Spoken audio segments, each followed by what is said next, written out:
स्नातक प्रथम वर्ष के फाउंडेशन कोर्स में भाषा और संस्कृति यानी हिंदी विषय के अंतर्गत रामधारी सिंह दिनकर का एक निबंध भारत एक है शामिल है। इस वीडियो में हम इस निबंध पर एवं रामधारी सिंह जी दिनकर के जीवन वृत्त पर आधारित बहुविकल्पीय वस्तुनिष्ठ प्रश्नों को हल करने का प्रयास करेंगे। दिनकर जी को एक नहीं 4 ज्ञानपीठ पुरस्कार दिए जाने चाहिए। यह किसका विचार था? आचार्य रामचंद्र शुक्ल, बाबू गुलाब राय, हरिमोहन या डॉक्टर हरिवंश राय बच्चन? इस प्रश्न का सही उत्तर है दिनकर जी को एक नहीं 4 ज्ञानपीठ पुरस्कार दिए जाने चाहिए। यह डॉक्टर हरिवंश राय बच्चन का विचार था। अतः सही उत्तर है विकल्प द हरिवंश राय बच्चन। दिनकर जी को एक नहीं 4 ज्ञानपीठ पुरस्कार दिए जाने चाहिए। हरिवंश राय बच्चन ने कहा था कि दिनकर जी को एक नहीं बल्कि गद्य, पद्य, भाषा और हिंदी सेवा के लिए अलग अलग 4 ज्ञानपीठ पुरस्कार दिए जाने चाहिए। प्रत्येक नागरिक के रहन सहन पर प्रभाव पड़ता है, विचारों का, त्योहारों का, कानून का या जलवायु का। प्रत्येक नागरिक के रहन सहन पर सर्वाधिक प्रभाव वहां की जलवायु का पड़ता है। अतः सही उत्तर है विकल्प द जलवायु। हिंदी साहित्य के सूर्य के नाम से जाने जाते हैं रामधारी सिंह दिनकर, मैथिली शरण गुप्त, प्रेमचंद या सुदर्शन? हिंदी साहित्य के सूर्य के नाम से जाने जाते हैं।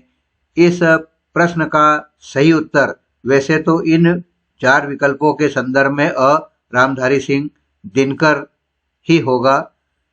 हिंदी साहित्य का सूर्य वैसे तो सूरदास को माना जाता है और रामधारी सिंह दिनकर शब्दों के सूरज थे, अपने वक्त की सबसे प्रखर आवाज थे।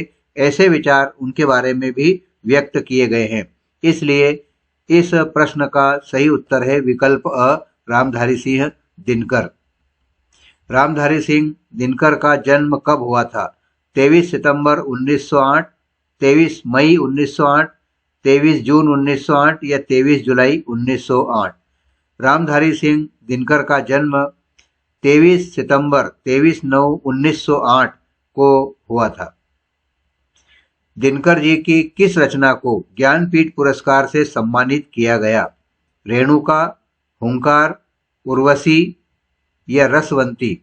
दिनकर जी की किस रचना को ज्ञानपीठ पुरस्कार दिया गया था? उर्वशी को। 1972 में काव्य रचना उर्वशी के लिए दिनकर जी को ज्ञानपीठ से सम्मानित किया गया। इसलिए प्रश्न का सही उत्तर है विकल्प स उर्वशी। जाति की एकता से बड़ी एकता कौन सी मानी गई है? विचारों की एकता, पहनावों की एकता, आवाज की एकता या कोई नहीं? दिनकर जी के अनुसार जाति की एकता से भी बड़ी एकता विचारों की एकता मानी गई है। सही उत्तर अ विचारों की एकता। रामधारी सिंह दिनकर को निम्न में से कौन सा पुरस्कार दिया गया था? पद्मश्री, पद्म भूषण, पद्म या पद्म विभूषण? रामधारी सिंह जी दिनकर को पद्म विभूषण पुरस्कार दिया गया था। भारतीयों को एकता के सूत्र में बांधने का मूल बेसिक या मूल आधार क्या है? सांस्कृतिक एकता, भाषा, संविधान या व्यवहार? भारतीयों को एकता के सूत्र में बांधने का मूल आधार या उसका मूल सांस्कृतिक एकता है। आपके पाठ्यक्रम में दिए गए भारत एक है निबंध के लेखक कौन है? शरद जोशी, मैथिली शरण गुप्त, प्रेमचंद या रामधारी सिंह दिनकर? भारत एक है निबंध के लेखक रामधारी सिंह दिनकर है। अतः सही उत्तर द रामधारी सिंह दिनकर। दिनकर किस रस के कवि हैं? वात्सल्य रस, वीर रस, श्रृंगार रस या इनमें से कोई नहीं? दिनकर वीर रस के कवि हैं। वे आधुनिक युग के श्रेष्ठ वीर रस के कवि के रूप में स्थापित हुए हैं। अतः सही उत्तर है वीर रस। दिनकर जी हिंदी साहित्य के किस युग के कवि हैं? प्रसाद युग, प्रेमचंद युग, छायावादोत्तर युग या भारतेंदु युग? दिनकर जी हिंदी साहित्य के किस युग से संबंधित है? इसका सही उत्तर है छायावादोत्तर युग।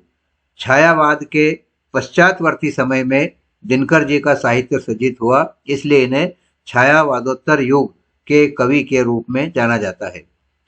दिनकर जी को किस उपाधि से सम्मानित किया गया?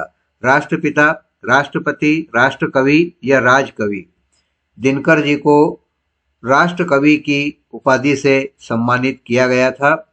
दिनकर जी स्वतंत्रता पूर्व एक विद्रोही कवि के रूप में स्थापित हुए और स्वतंत्रता के बाद राष्ट्रकवि के नाम से जाने गए। वैसे मूलतः महात्मा गांधी द्वारा मैथिली शरण गुप्त को राष्ट्रकवि कहा गया था।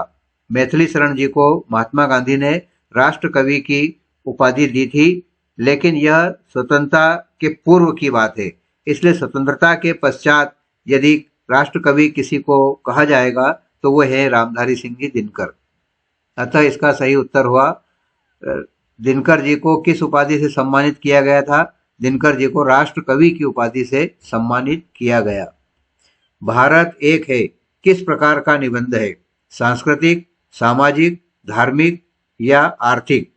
भारत एक है यह एक सांस्कृतिक निबंध है। भारत एक है नामक निबंध रामधारी सिंह दिनकर की किस पुस्तक से लिया गया है? उर्वशी, संस्कृति के 4 अध्याय, भारत एक खोज या हमारी सांस्कृतिक एकता? भारत एक है नामक निबंध रामधारी सिंह जी के निबंध संग्रह की पुस्तक हमारी सांस्कृतिक एकता से लिया गया है। दिनकर को साहित्य अकादमी पुरस्कार किस सन में मिला? 1955, 56, 59 या 1958? दिनकर जी को साहित्य अकादमी पुरस्कार 1959 में मिला था, 1959 में, एवं दिनकर जी को उनकी रचना संस्कृति के 4 अध्याय के लिए 1959 में साहित्य अकादमी पुरस्कार दिया गया था। दिनकर का महाकाव्य कौन सा है? उर्वशी, परशुराम की प्रतिज्ञा, रसवंती या विजय संदेश? उर्वशी दिनकर जी का महाकाव्य है। शेष तीनों रचनाएं परशुराम की प्रतिज्ञा, रसवंती एवं विजय संदेश, ये रचनाएं भी रामधारी सिंह जी दिनकर की है, लेकिन उर्वशी महाकाव्य है। शेष खंड काव्य और छोटे लघु काव्य की श्रेणी में आते हैं, इसलिए दिनकर जी का महाकाव्य उर्वशी। संस्कृति के 4 अध्याय कब प्रकाशित हुई? 1955, 1951, 1956, 1953? संस्कृति के 4 अध्याय जो रामधारी सिंह दिनकर की एक प्रसिद्ध कृति है, यह 1956 में प्रकाशित हुई थी। रामधारी सिंह दिनकर का जन्म कहाँ हुआ था? लमही, चिरगांव, सिमरिया या अगोना गांव? रामधारी सिंह दिनकर का जन्म सिमरिया गांव में हुआ था और दिनकर जी का जन्म 23 सितंबर 1908 को बिहार के बेगूसराय जिले के सिमरिया नामक गांव में हुआ था। बेगूसराय जिला पहले मुंगेर जिले का एक हिस्सा हुआ करता था, इसलिए इस प्रश्न का सही उत्तर है विकल्प स, सिमरिया। रामधारी सिंह दिनकर का संबंध किस काव्यधारा से है? राष्ट्रीय सांस्कृतिक काव्यधारा, छायावादी काव्यधारा, प्रयोगवादी काव्यधारा या इनमें से कोई नहीं? रामधारी सिंह दिनकर का संबंध किस काव्यधारा से है? इस प्रश्न का सही उत्तर है राष्ट्रीय सांस्कृतिक काव्यधारा।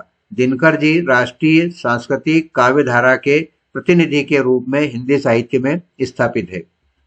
निम्नलिखित में से कौन सी रचना दिनकर की नहीं है? रश्मि रथी, उर्वशी, भारत भारती या कुरुक्षेत्र? इन 4 में से कौन सी रचना दिनकर की नहीं है? रश्मि रथी, उर्वशी, भारत भारती या कुरुक्षेत्र? भारत भारती दिनकर जी की रचना नहीं है और शेष तीनों रश्मि रथी, उर्वशी और कुरुक्षेत्र ये दिनकर जी की रचना है। भारत भारती मैथिली शरण गुप्त की प्रसिद्ध काव्य कृति है। भारतीयों को एकता के सूत्र में बांधने का मूल क्या है?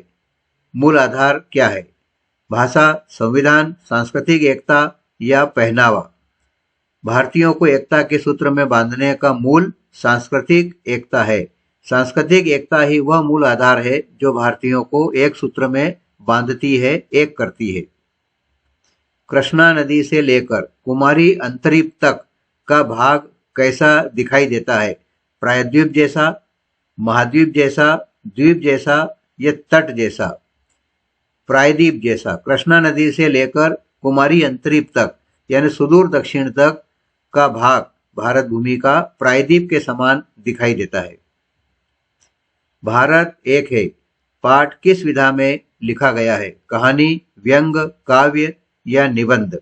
भारत एक है यह एक निबंध विधा के अंतर्गत लिखी गई रचना है। दिनकर के अनुसार प्राकृतिक दृष्टि से भारत के कितने भाग हैं? 1, 2, 3 या 4? दिनकर के अनुसार प्राकृतिक दृष्टि से भारत के 3 भाग किए गए हैं, जिसका इस निबंध में वर्णन भी उनके द्वारा किया गया है। 3 भाग। 1, उत्तरी भाग हिमालय के दक्षिण से विंध्याचल के उत्तर तक। 2, दक्षिणी प्लेटो विंध्य से लेकर कृष्णा नदी के उत्तर तक। और तीसरा भाग प्रायद्वीप जैसा जो दिखाई देता है, कृष्णा नदी से लेकर कुमारी अंतरीप तक फैला हुआ है। इस प्रकार इस निबंध में भारत एक है निबंध में रामधारी सिंह जी दिनकर ने भारत के प्राकृतिक रूप से 3 स्पष्ट भागों का वर्णन किया है। हमारे देश की संस्कृति की विशेषताएं हैं अनेकता में एकता, समन्वयता, धर्मनिरपेक्षता या उपरोक्त सभी। हमारे देश की संस्कृति की विशेषताएं उपरोक्त सभी है। हमारी संस्कृति में अनेकता में एकता, समन्वय एवं धर्मनिरपेक्षता तीनों ही विशेषताएं समान रूप से पाई जाती है। श्री राम ने लंका पर चढ़ाई करते समय लंका पर चढ़ाई के सिलसिले में कौन से पर्वत को पार किया था? हिमालय, विंध्याचल, ऋषभ या कंचनजंगा? श्री राम ने लंका पर चढ़ाई के सिलसिले में विंध्याचल पर्वत को पार किया था। 500 इंच से अधिक वर्षा किस स्थान पर होती है? चेरापूंजी, पचमढ़ी, धार या ग्वालियर? 500 इंच से अधिक वर्षा भारत में चेरापूंजी में होती है। सही उत्तर है विकल्प अ, चेरापूंजी। चेरापूंजी, जिसका स्थानीय और आधिकारिक नाम सोहरा है, यह भारत के मेघालय राज्य के पूर्वी खासी हिल्स जिले में स्थित एक बस्ती है जो शिलांग के निकटवर्ती क्षेत्र में आती है। चेरापूंजी यहाँ पर 500 इंच से अधिक वर्षा होती है। दिनकर जी को किन विधाओं पर समान अधिकार था? गद्य, पद्य, व्याकरण या गद्य एवं पद्य दोनों? निश्चित ही इसका सही उत्तर है गद्य एवं पद्य दोनों विधाओं पर ही दिनकर जी को समान रूप से अधिकार प्राप्त था।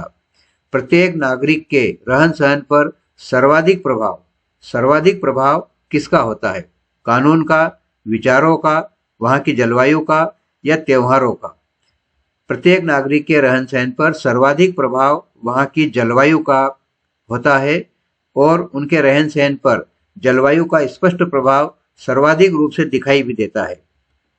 अर्धनारीश्वर किसकी रचना है?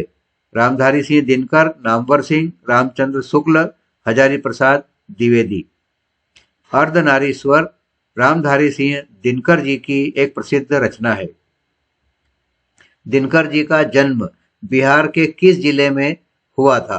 पटना, समस्तीपुर, बेगूसराय या भोजपुर?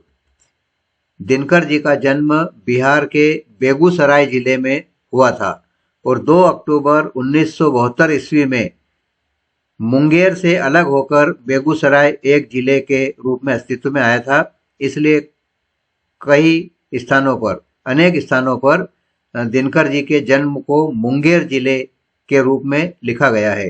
बेगूसराय जो मुंगेर से ही अलग होकर के बना, इसमें दिनकर जी का जन्म स्थान आता है। निम्न में से कौन सी रचना दिनकर जी की नहीं है? कुरुक्षेत्र, जूठन, उर्वशी या रश्मि रथी? इन चार में से कौन सी एक रचना दिनकर जी की नहीं है?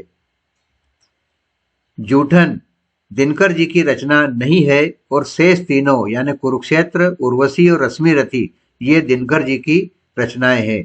जूठन ओम प्रकाश वाल्मीकि की आत्मकथा है जो दलित साहित्य में एक मील का पत्थर के रूप में स्थापित है। युद्ध और शांति की समस्या पर दिनकर जी की काव्य कृति कौन सी है? द्वंद्वगति, रश्मिरथी, नील कुसुम या कुरुक्षेत्र? युद्ध और शांति की समस्या पर दिनकर जी की काव्य कृति कुरुक्षेत्र है।